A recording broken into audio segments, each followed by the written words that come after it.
Using carbide burrs for exhaust porting is a precision task that requires careful technique to enhance engine performance by improving exhaust flow. The goal is to smooth the short side radius, the tight curve near the valve, to reduce turbulence and ensure a seamless transition to the exhaust manifold or header gasket. Here's a step-by-step guide. Understand the short side radius.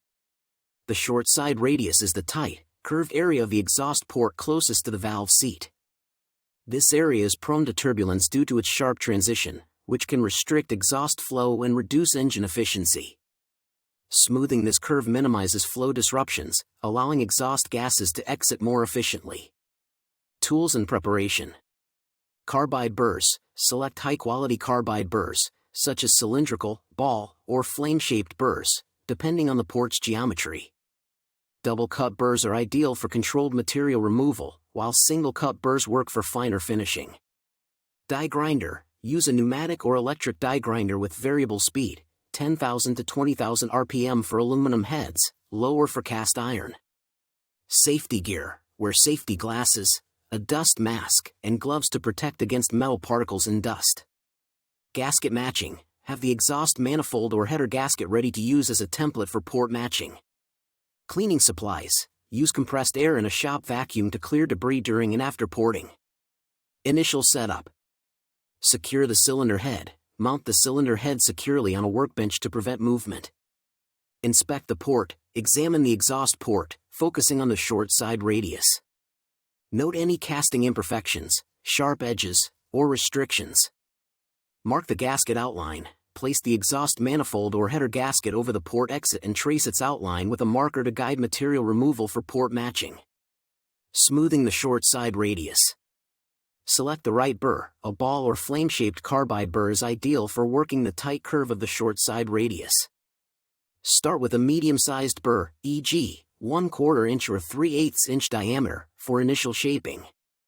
Remove material gradually. Work in small, controlled passes to smooth the short side radius. Focus on creating a gentle, even curve without removing excessive material. Aim to eliminate sharp angles that cause turbulence while maintaining the port's structural integrity. Technique. Use light pressure and let the burr's cutting action do the work. Keep the grinder at a consistent angle, moving smoothly to avoid creating divots or uneven surfaces. Work at a moderate RPM to maintain control. Check progress frequently. Stop periodically to inspect the radius with a flashlight. The goal is a smooth, flowing curve that blends seamlessly into the rest of the port.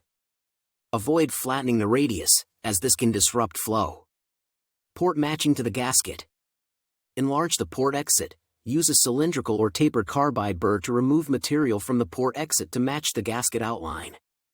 Exhaust ports can often be enlarged slightly more than intake ports, typically 10 to 15% larger, because exhaust flow benefits from larger passages to reduce back pressure. Ensure a smooth transition. Blend the port exit into the manifold or header gasket shape. Avoid abrupt steps or mismatches, as these cause turbulence. Use a smaller burr for fine-tuning the transition area.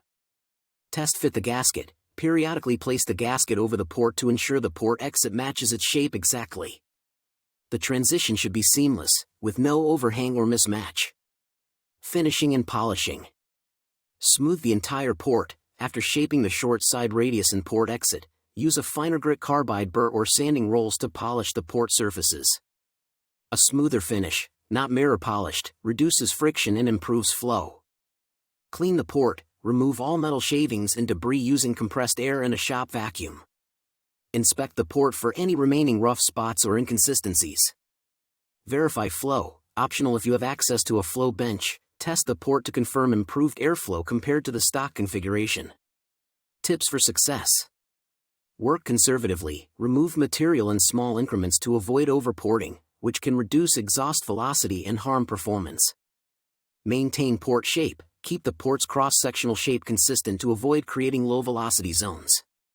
Exhaust ports benefit from slightly larger passages, but drastic enlargement can reduce efficiency. Practice on a scrap head. If you're new to porting, practice on a junk cylinder head to develop your technique before working on a valuable component.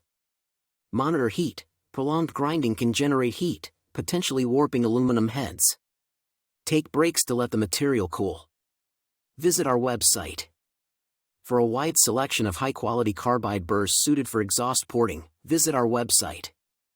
We offer a range of shapes, sizes, and cuts to meet your porting needs, ensuring precision and durability for professional and DIY projects. Why focus on the short side radius and port matching? Smoothing the short side radius reduces turbulence, allowing exhaust gases to flow more freely and improving engine power and efficiency. Matching the port to the exhaust manifold or header gasket eliminates flow restrictions at the transition, further enhancing performance. Exhaust ports can tolerate slightly larger passages than intake ports because exhaust gases are under pressure and benefit from reduced back pressure, but balance is key to maintain velocity. By following these steps and using the right carbide burrs, you can achieve a professional-grade exhaust porting job that optimizes flow and boosts engine performance.